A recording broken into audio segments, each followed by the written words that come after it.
आधी खबर आपको बागपत के रटोल से दिखा रहे हैं, जहां नगर पंचायत रटोल के शिव मंदिर पर चल रही रामलीला में मंगलवार को मंचन दर्शाया गया। साथ आपको बता दें कि यहां पर रालोद नेता कपिल चौधरी को मुख्य अतिथि बनाया गया और उनका फूल मालाओं से स्वागत भी किया गया। इस मौके पर अनेकों कार्यकर्ताओं ने कपिल चौधरी का स्वागत किया और भव्य कार्यक्रम को कपिल चौधरी ने देखा।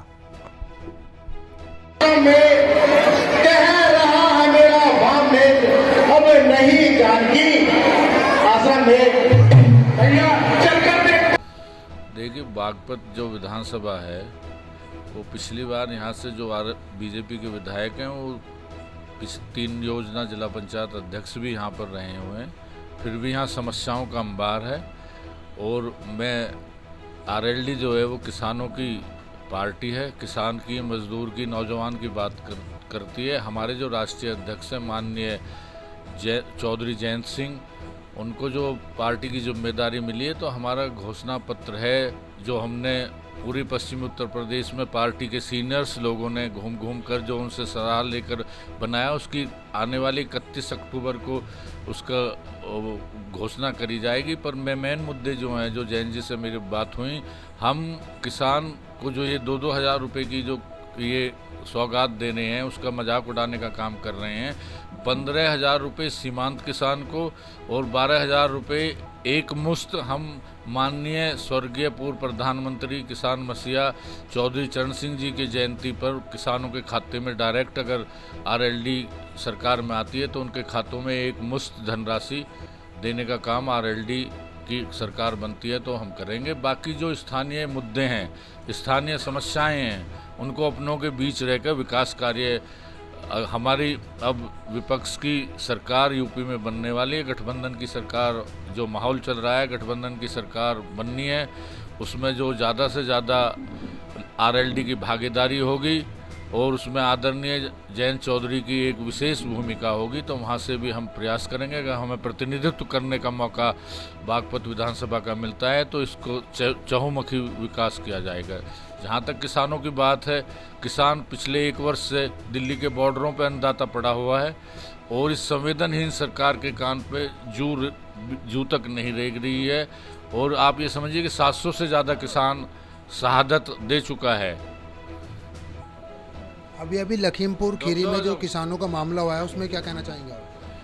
डॉक्टर साहब, लखीमपुर खीरी जो आपने देखा है, जो अन्नदाता को एक देश के गृह राज्य मंत्री का जो बेटा है, वो अब गृह राज्य मंत्री खुद वहाँ शामिल हैं उसमें। उन्होंने 8 दिन पहले कहा था कि मैं गृह राज्य मंत्री ही नहीं हूँ, मैं कुछ और भी हूँ, मेरा रिकॉर्ड उठाकर देख लें।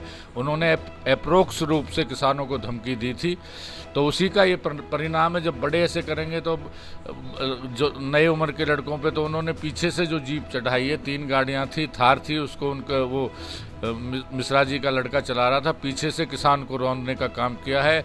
ऐसा तो कभी अंग्रेजों ने भी नहीं किया था जो उन्होंने किया है। और किसानों की जो वहाँ पर जो माननीय जयंत चौधरी जी उनके बीच गए और उनके दर्द को साझा किया और 5 किसानों की मौत गाड़ी से कुचलकर उन्होंने की। तो उसको कहीं 302 के मुजरिम को अब अरेस्ट हुए हैं, वो कहीं नोटिस दिया जाता है। अगर हम या आप में से कोई 302 का मुजरिम हो तो पुलिस उठा के ले जाएगी, पर वो गृह मंत्री का बेटा था, तो ये इनकी कथनी करने में बहुत अंतर है।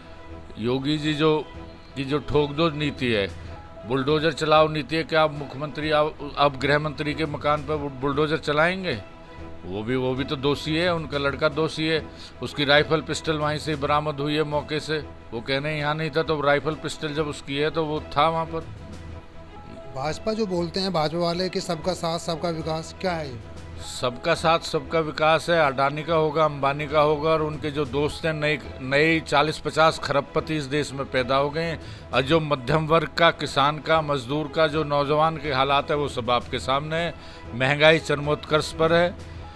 100 रुपये से ऊपर डीजल और 100 रुपये के लगभग पेट्रोल, 100 से ऊपर और डीजल 100 के लगभग बिक रहा है। 1,000 रुपये का सिलेंडर बिक रहा है। जो उज्ज्वला योजना में इन्होंने सिलेंडर दिए थे, उनके चूल्हे बन चुके हैं, वो बेचारे किसी काम के नहीं हैं। इतनी महंगाई है, भ्रष्टाचार है और जो बेरोजगारी है, आदरणीय प्रधानमंत्री मोदी जी जब आए थे उन्होंने 14 करोड़ 1 साल में 2 करोड़ रोजगार देने का वादा किया था। 7 साल हो गए, 14 करोड़ लोग लग जाते, हमारे भी किसी बच्चे का नंबर आ जाता। उल्टा प्राइवेट सेक्टर का 14 करोड़ लोगों का रोजगार खत्म हो गया है, बेरोजगारी चरमोत्कर्ष पे। और आने वाले 2022 के विधानसभा चुनाव में इन सारी चीज़ों का खामियाजा बीजेपी को भुगतना पड़ेगा।